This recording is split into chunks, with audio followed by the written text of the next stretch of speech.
DIY self-level compound part 3.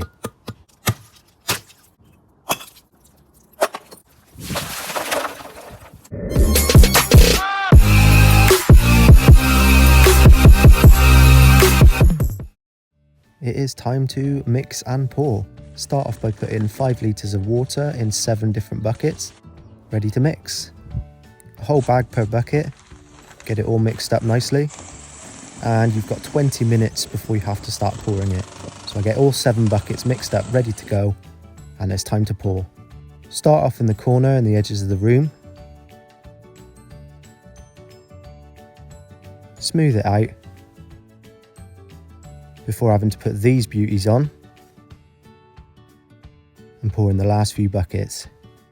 Smooth it out as much as you can before I use the spiked roller, which helps get all the air bubbles out and keeps the floor looking nice and smooth. Work towards the door to finish. It was all done in just under 1 hour. It's looking quite nice for now, but I guess the main results will be when it sets off in the next few days. So if you want to see, hit follow.